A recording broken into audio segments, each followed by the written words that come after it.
Owesifazane odabuka eMgungundlovu uthi impilo yakhe imile njengoba engenawo umazisi. Angikwazi ukuvota. Futhi angikwazi ukuholela abantwana bami because i-ID anginayo. So nje kuningi angikwazi ngisho ukuhamba, ngiye ngathola umsebenzi eGoli. Kwaphoqa ukuthi ngibuye because amaphoyisa angibuza ukuthi iphi i-ID okukhombisa ukuthi owala eSouth Africa ngempela. Kwasho ukuthi nginesitifiketi ngasindela lokho. Omunye wesifazane uthi uzizwa ngathi ungowokufika kulelizwe njengoba engenaso nesitifiketi sokuzalwa. Isizathu washona enganayo naye. Nami-ke kwagcina nginganayo ngoba bekade nginomalume, umalume yena washona. Ezinye iy'hlobo benginganazo ngisanda ukuzama ukuyithola manje.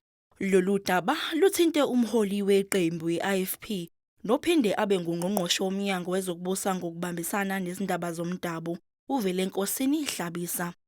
I will follow this matter up until these two women get their ID books, and we will take this as a way to go.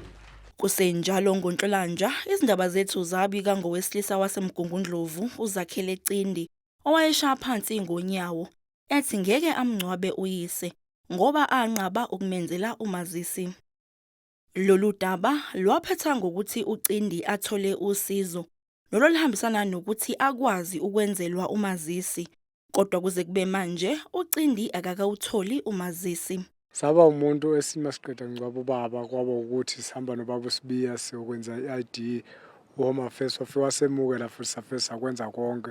Sase sihlala kwathiwa silindeke nje wasilindile mase ngibona sekuphela inyanga embili ukuthi hayibo why ungakwazi ukuthi kuphume isitifiketi ngoba isitifiketi esasenzile i-ID asikakayenzi safuna sibuyele futhi so-upgrade i-ID. Singathi masi-upgrade i-ID bese uthola ukuthi mhlambe sekushaya isikhathi sokuthi kuyovotwa kusho ukuthi mina ngeke ngize ngivote makunjalo.